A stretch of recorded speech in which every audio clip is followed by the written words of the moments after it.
시간이 되었으므로 2025년 5월 14일 수요 예배를 하나님 앞에 올려드리겠습니다. 다 함께 사도신경으로 신앙 고백 드리겠습니다. 나는 전능하신 아버지 하나님, 천지의 창조주를 믿습니다. 나는 그의 유일하신 아들, 우리 주 예수 그리스도를 믿습니다. 그는 성령으로 잉태되어 동정녀 마리아에게서 나시고 본디오 빌라도에게 고난을 받아 십자가에 못 박혀 죽으시고 장사된 지 사흘 만에 죽은 자 가운데서 다시 살아나셨으며 하늘에 오르시어 전능하신 아버지 하나님 우편에 앉아 계시다가 거기로부터 살아있는 자와 죽은 자를 심판하러 오십니다. 나는 성령을 믿으며 거룩한 공교회와 성도의 교제와 죄를 용서받는 것과 몸의 부활과 영생을 믿습니다. 아멘. 찬송가 183장 드리겠습니다.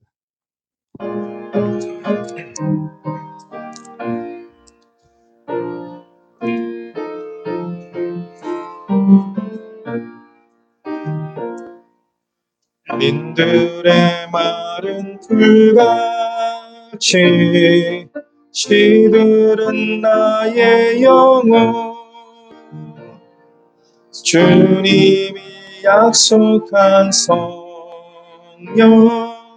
간절히 기다리네 가물어 메마른 땅에 단비를 내리시듯 성령의 단비를 부어 새 생명 주옵소서. 반가운 빗소리 들려 산천이 춤을 추네 봄비로 내리는 성령 내게도 주옵소서. 가물어 메마른 땅에 단비를 내리시듯 성령의 단비를 부어 새 생명 주옵소서. 절 따라 우러를 내려 초목이 무성하니 갈급함 내 심령 위에 성령을 부으소서.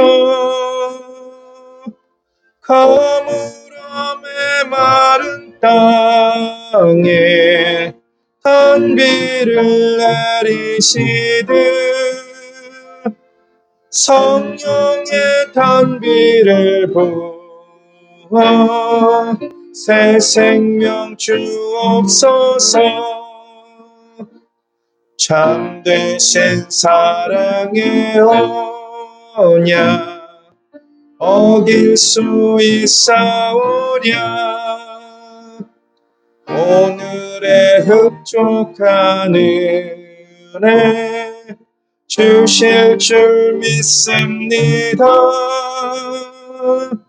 가물어 메마른 땅에 단비를 내리시듯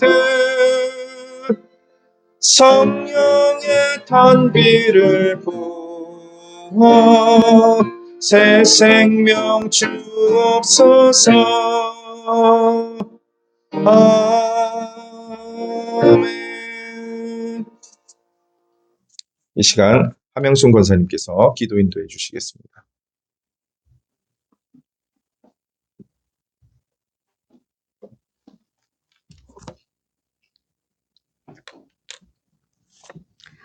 다 같이 기도하시겠습니다.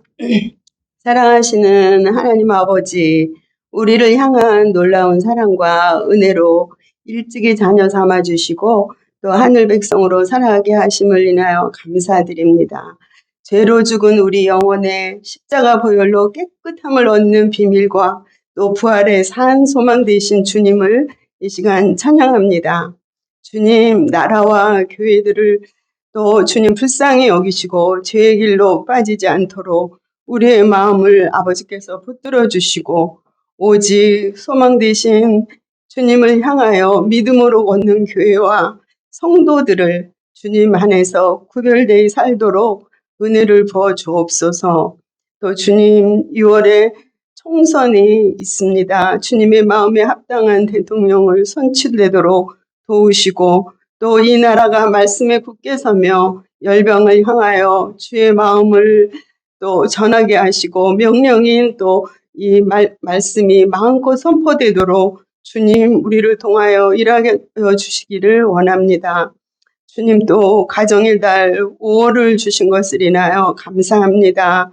참으로 작은 교회인 이 가정들이 예수님이 주인 되심으로 말미암아 온 식구들에게 말씀을 나누며 또 예수님이 또 교제하며 예수님과 교제하며 또 반석 위에 굳건하게 서우사 우리 그리스도 주는 그리스도시여 살아계신 하나님을 마음껏 선포하는 가정들 되도록 주님 든든하게 가정들을 세워 주옵소서. 특별히 하나님 6월 전도잔치를 새생명 전도잔치를 준비하며 또 기도하고 있습니다. 주님 여호와가 우리 하나님이신 것을 또 알게 하시며 또 우리를 지으시니까 또 우리는 그의 것이니 그의 백성이요 그의 기르시는 양인 것을 더 알게 하시며 또 우리가 준비하는 마음들을 갖고 이 일들을 하나님 주님께 기도하며 나아가도록 주님 도와주옵소서. 먼저 우리에게 부어주신 하나님의 은혜가 어떤 은혜인 것인지 은혜를 입었는지 알게 하시고 그 사랑으로 또 영혼들을 만나는 귀한 시간 되기를 또 그 영혼들이 주님께 나오는 하나님 놀라운 시간 되도록 어루만져 주옵소서. 특별히 하나님 아버지 연약한 육체의 영혼들을 주님 손에 맡깁니다. 하나님 우리의 손으로 할 수 있는 것이 아무것도 없습니다. 주님께서 위로해 주시고 특별히 하나님 그들의 생명의 주인 되신 주님께서 그들의 삶 가운데 함께해 주시기를 그래서 하나님 그 가정 모두가 주님 때문에 하나님 힘을 얻어 감당할 수 있는 은혜를 허락해 주옵소서. 말씀을 듣는 시간 또 목사님 성령으로 붙드시고 또 은혜의 말씀이 선포되도록 주님 도와주옵소서. 우리의 마음 중심 안에 주께로부터 주님 고백하는 주님을 사랑합니다 하는 이 고백의 시간이 되도록 하나님 함께해 주시기를 원하며 예수 그리스도의 이름으로 기도드렸습니다. 아멘.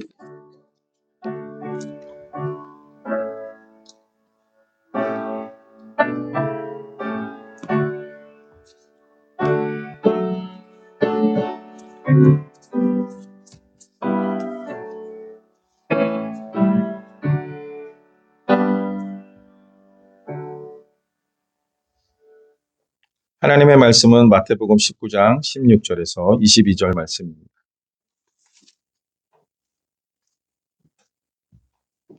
마태복음 19장 16절에서 22절 말씀 제가 봉독하겠습니다. 어떤 사람이 주께 와서 이르되 선생님이여 내가 무슨 선한 일을 하여야 영생을 얻으리이까? 예수께서 이르시되 어찌하여 선한 일을 내게 묻느냐? 선한 이는 오직 한 분이시니라. 내가 생명에 들어가려면 계명들을 지키라. 이르되 어느 계명이오니까?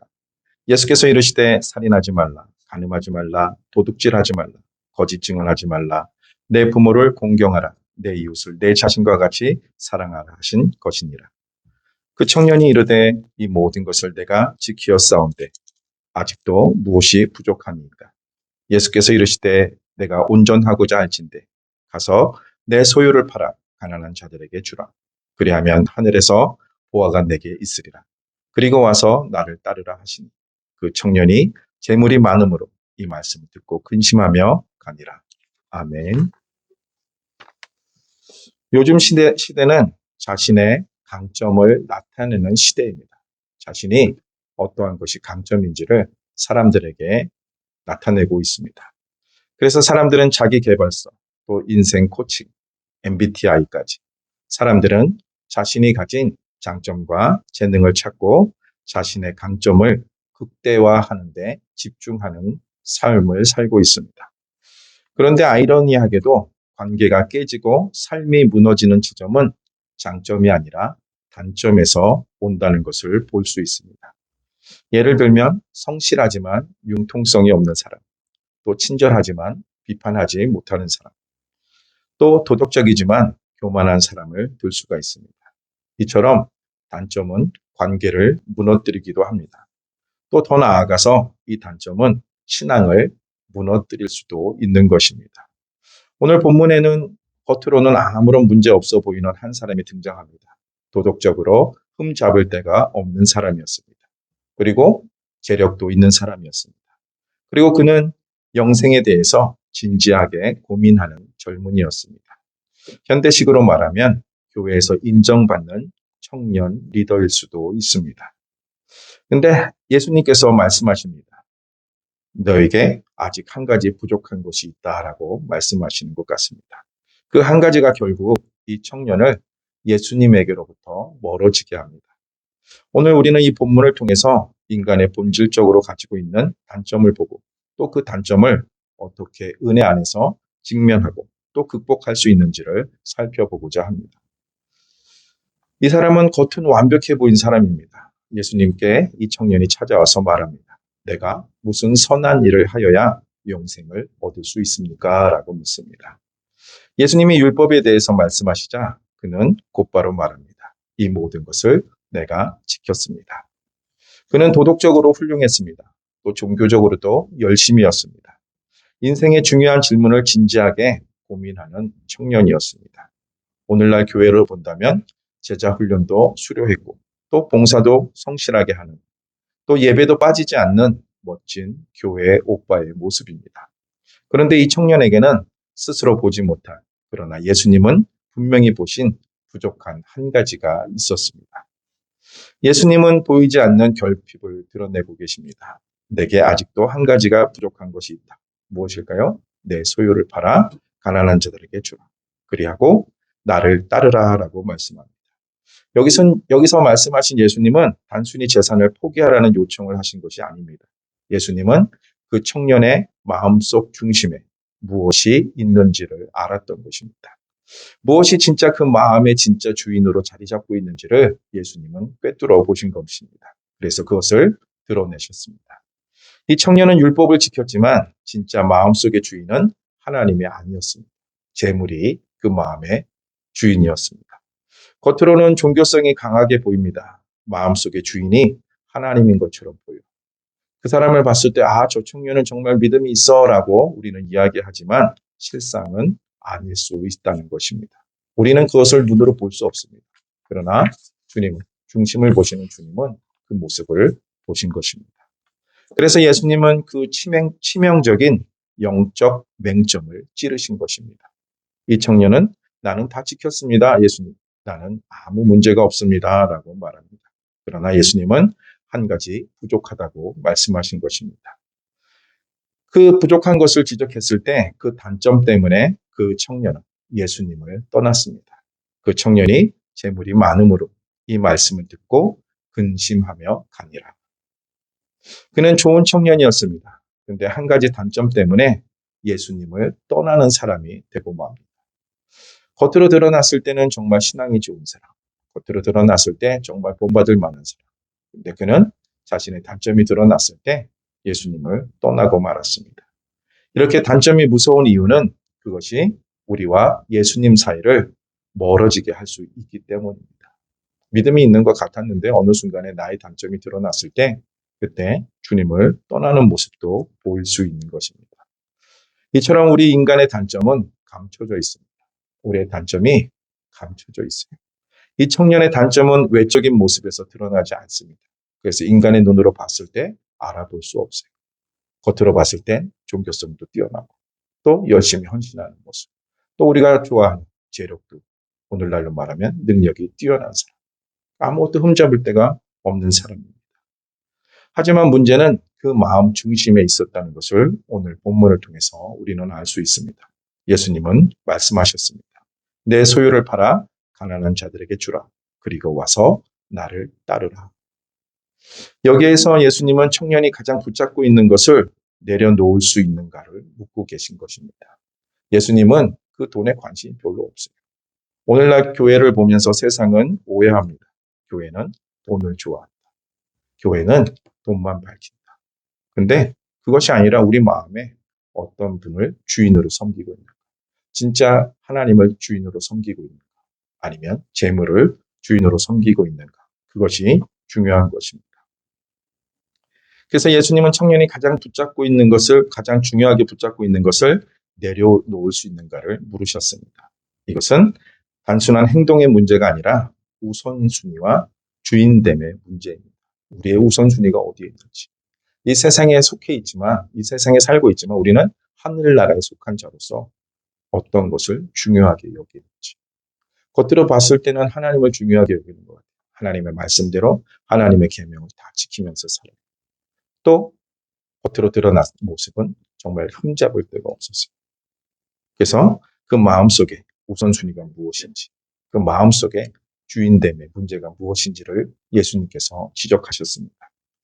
단점은 도덕적 결함이 아닐 수 있습니다. 어쩌면 그것이 너무 익숙해서 의식하지 못하는 삶의 우상일 수 있습니다.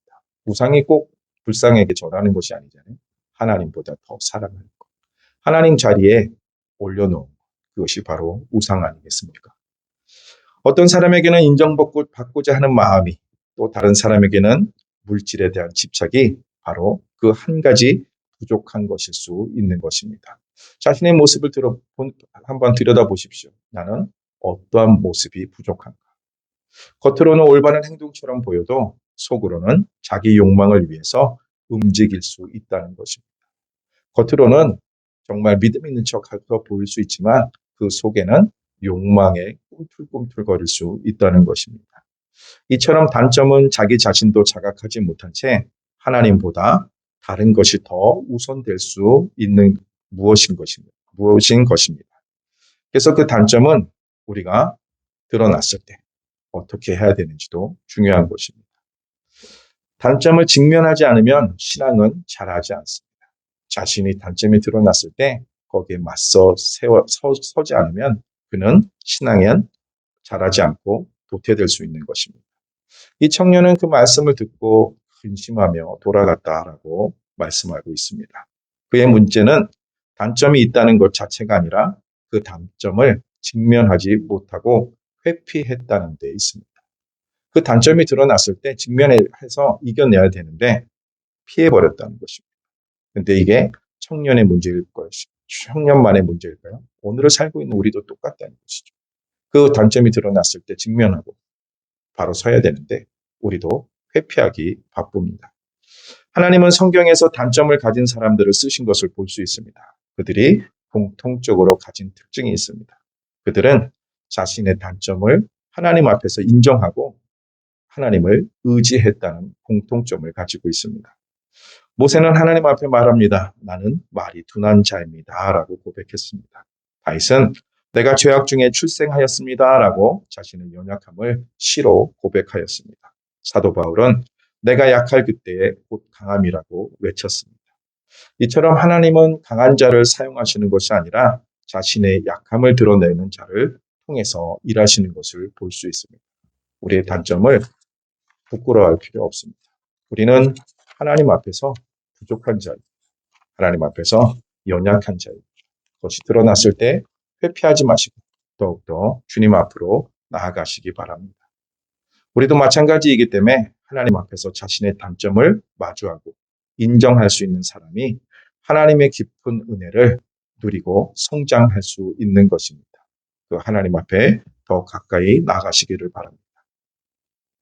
단점은 주님을 더 깊이 의지하게 하는 통로입니다. 단점이 드러났을 때 부끄러워할 필요 없습니다. 단점이 드러났을 때 어떻게 하지 하고 회피할 필요가 없습니다.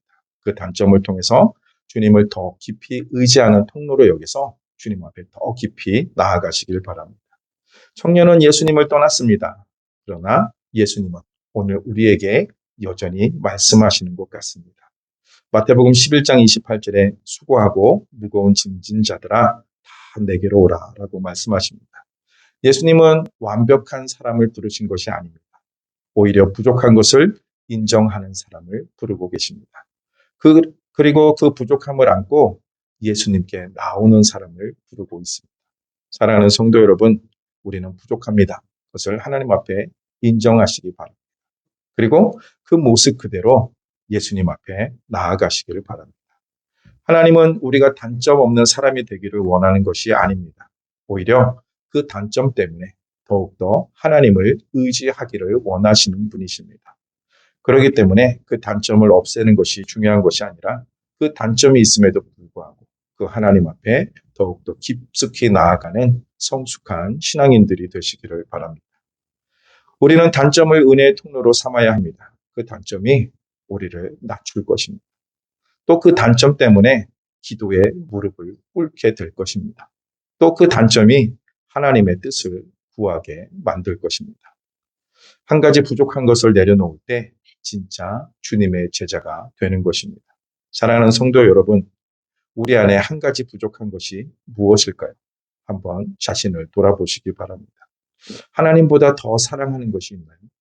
또 절대 포기할 수 없다고 여기는 집착은 어떤 것이 있는지, 또 스스로 인정하기 싫은 성격의 약점은 무엇인지 한번 자신을 돌아보는 시간이 되었으면 좋겠습니다. 예수님은 지금 우리에게 동일하게 말씀하십니다. 그것을 내려놓고 나를 따르라. 어떻게 하시겠습니까? 그 청년과 같이 근심하며 주님을 떠나겠습니까? 아니면 그 모습 그대로 인정하고 주님 앞에 더 깊숙이 나아가실 겁니다. 단점은 수치가 아닙니다. 단점은 예수님께 나아갈 수 있는 기회입니다. 청년처럼 근심하며 돌아서지 말고 오늘 우리의 단점을 주님 앞에서 드러내시기를 바랍니다. 주님을 붙들고 또 하나님 앞에 나아가시길 바랍니다. 근심하고 돌아가고 회피하는 것이 아니라 주님 앞에 드러내십시오. 주님이 왜 우리의 단점을 드러내실까요? 그것을 다 내려놓고 주님께 더 의지하라는 것은 아니다 생각합니다. 더욱더 주님을 의지하며 믿음으로 서는 저와 여러분 되셔서 하나님을 기쁘게 하는 주님의 백성들이 되기를 주의 이름으로 간절히 소원합니다. 찬송가 436장 드리겠습니다. 찬송 후에 담임 목사님 나오셔서 축도해 주시겠습니다.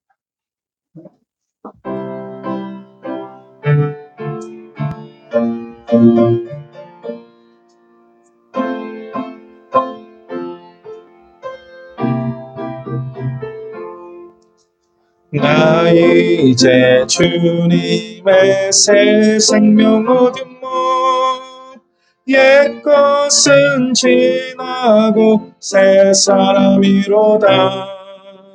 그 생명 내 맘에 강같이 흐르고 그 사랑 내게서 해같이 빛난다. 영생을 누리며 주 안에 살리라. 오늘도 내일도 주 함께 살리라. 주 안에 감추인 새 생명 얻으니 이전에 줬던 것 이제는 값없다.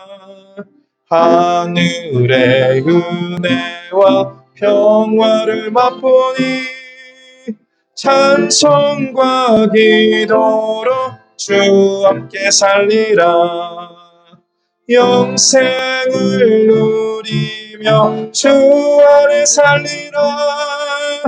오늘도 내일도 주 함께 살리라. 산천도 초목도 새 것이 되었고 죄인도 원수도 친구로 변한다. 새 생명 얻은 자 영생을 누리니 주님을 모신 맘 새 하늘이로다. 영생을 누리며 주 안에 살리라. 오늘도 내일도 주 함께 살리라. 주 따라가는 게 험하고 멀어도 찬송을 부르며 뒤따라가리라. 나 주를 모시고 영원히 살리라. 날마다 섬기며 주 함께 살리라. 영생을 누리며 주 안에 살리라. 오늘도 내일도 주 함께 살리라. 사랑이 많으신 아버지 하나님, 하나님 앞에 머리 조아리며 기도합니다. 주께서 우리의 부족과 우리의 허물을 주님 다 용서해 주시고 우리가 늘 주님의 은혜 있기를 원합니다. 매 순간 숨쉬고 살아가는 순간 하나님 생활하는 하루하루 1분 1초가 하나님의 은혜 아니면 살 수 없는 것을 날마다 깨닫습니다. 우리에게 은혜를 다하시고 우리 성도님들이 또 우리 자녀들이 또 우리 교회가 이 나라가 하나님의 은혜 있는 그런 놀라운 역사가 날마다 펼쳐지게 하여 주시옵소서. 연약하여 또 병이 있어 힘들어하는 분들이 계십니다.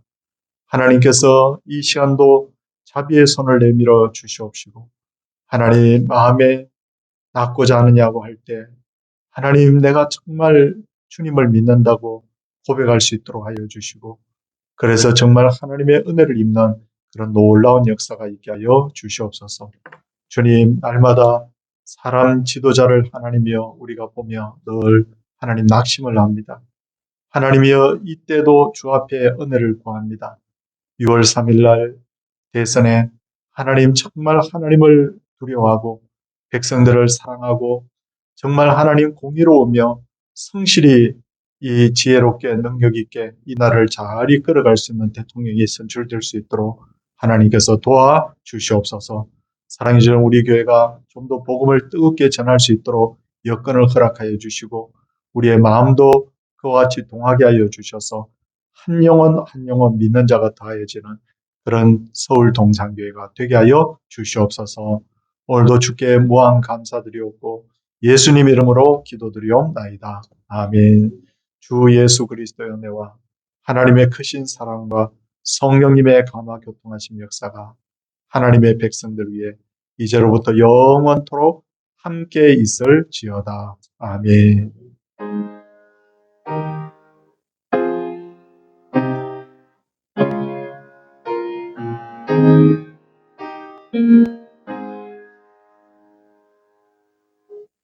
예배 마쳤습니다. 이번 토요일 날 결혼식 있는 거 꼭 기억해 주시기 바랍니다.